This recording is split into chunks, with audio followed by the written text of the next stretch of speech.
안녕하세요. 더 딥다이브입니다. 우리가 살다 보면요. 뭐랄까 끊임없이 평가받는다는 느낌 받을 때 많잖아요. 뭐 외모라든지 능력 아니면 사회적 지위 같은 거요. 이런 외부적인 요소들로요. 혹시 여러분도 이런 기준 때문에 좀 지치거나 뭔가 압박감을 느낀다. 이럴 때 없으신가요? 오늘은 바로 이런 세상의 잣대와는 완전히 다른 가치관에 대해 얘기하는 자료들을 좀 깊이 파헤쳐 볼까 합니다. 바로 조건 없는 사랑, 그리고 우리 존재 자체의 소중함에 대한 건데요. 만약에요, 당신의 가치가 당신이 무엇을 하느냐, 또는 뭐 어떤 걸 가졌느냐, 여기에 달려있지 않다면 어떨 것 같으세요? 네, 안녕하세요. 정말 흥미로운 질문으로 시작하네요.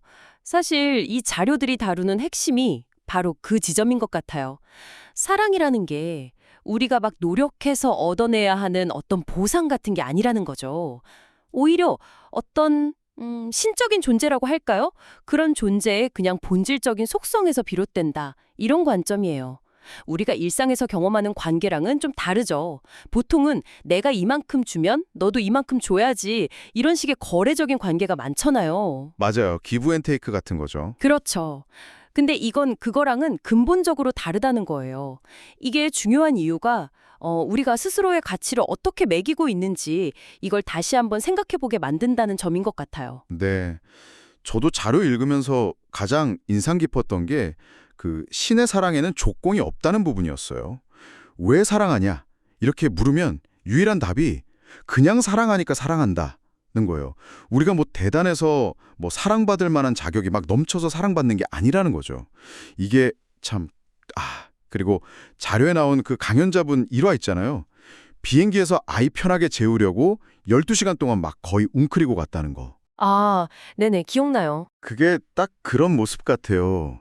부모가 자식한테 뭐 바라고 하는 거 아니잖아요. 그냥 하는 거죠. 불편해도. 맞아요. 바로 그 지점이 우리가 사회에서 끊임없이 뭔가 증명해야 하고 인정받으려고 애쓰는 그런 압박감이랑 딱 부딪히는 부분이죠. 그래서 그런지 우리가 신앙생활을 할 때도 자꾸만 뭔가를 하려고 해요. 어떤 자격을 갖추려고 막 애쓰는 거죠. 이 자료들을 보면 우리가 좀 무의식적으로 세상의 성공 기준 같은 걸 신에게 투영하는 경향이 있다는 거예요. 그럴 수 있겠네요. 네. 뭐 예를 들면 더 성공하고 더 재능 있고 이런 사람을 신이 더 좋아할 거다. 이렇게 생각하는 거죠. 그 강연자분이 자기 경험 얘기한 거 있잖아요. 강연에 늦게 온 청년 딱 보고 겉모습으로 판단했는데 알고 보니 전투기 조종사였다는 거. 네네. 그 얘기 되게 솔직했죠. 그쵸. 그 직업을 알고 나니까 갑자기 태도가 막 달라지더라는 그 고백이 우리가 어떻게 그런 외적인 것에 영향을 받는지 잘 보여주는 것 같아요. 근데 사실 그렇잖아요. 이런 사회적인 분위기 속에서 만약 내가 뭐 내세울 만한 특별한 기술이나 뭐 이런 게 별로 없다고 느껴지면 진짜 깊은 무력감 같은 거에 빠지기 쉬운 것 같아요.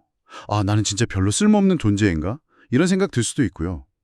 자료를 쓴 분도 예전에 그 창고 정리 같은 일, 그러니까 남들이 봤을 때 소위 좀 덜 멋져 보이는 그런 일을 할 때 비슷한 감정을 느꼈다고 하더라고요. 그렇죠. 근데 바로 거기서 정말 중요한 어떤 깨달음의 순간이 찾아온다는 거예요. 신이 우리에게 진짜 원하는 건 우리가 뭘 잘하고 못하고 그런 업적이나 능력이 아니라는 거죠. 그냥 우리 자신, 바로 나라는 존재 자체를 원한다는 사실이에요. 자료에 보면 그분이 막 육체적으로 힘든 청소 작업을 하다가 속에서 그런 메시지를 들었다고 하잖아요. 내가 필요한 건 네가 하는 그 일이 아니야. 바로 너야 너. 너는 그 누구로도 대체될 수 없는 존재다. 이런 거요. 와, 그 부분이 되게 강렬했어요. 네. 이게 그 성경에 나오는 잃어버린 양 한 마리 비유랑 정확히 연결되는 지점 같아요. 99마리가 우리 안에 안전하게 있어도 그 잃어버린 딱 한 마리, 그 한 마리가 목자에게는 온 세상을 다 합친 것만큼이나 소중하다는 거잖아요. 그러니까 각 존재가 얼마나 고유하고 또 대체 불가능하게 소중한지를 보여주는 비유죠. 결국 핵심은 이건 것 같아요. 우리가 스스로를 어떻게 생각하든, 뭐 잘났다고 생각하든 못났다고 생각하든, 심지어 우리의 가장 좀 부족하고 부끄러운 모습을 마주할 때조차도요. 성경 표현을 빌리자면 우리가 아직 죄인 되었을 때, 그러니까 우리의 상태나 자격 이런 거랑 전혀 상관없이 우리에게 매겨진 가치는 절대적이고 변하지 않는다는 거. 그리고 그 가치는 궁극적인 희생을 통해서 증명되었다. 이렇게 자료는 이야기하고 있고요. 정확합니다. 그렇다면 이 모든 내용을 통해서 우리가 얻을 수 있는 통찰, 이게 뭘까요?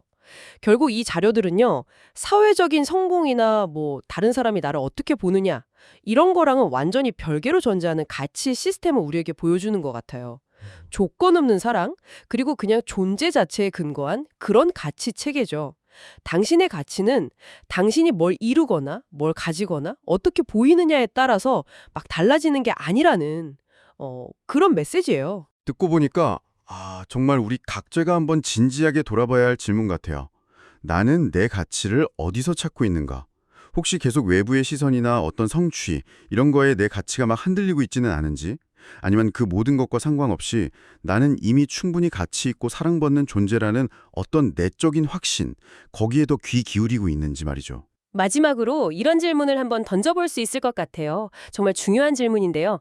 만약에 당신의 가치가 당신이 무엇을 하든 하지 않든, 성공하든 실패하든 전혀 관계없이 그냥 당신이 존재한다는 그 이유만으로 본질적이고 영원하다는 것을, 이걸 진짜로 마음 깊이 받아들인다면 그 깨달음이 당신을 끝없이 뭔가를 이루어야 한다는 그런 성과주의의 압박감으로부터 얼마나 자유롭게 할 수 있을까요?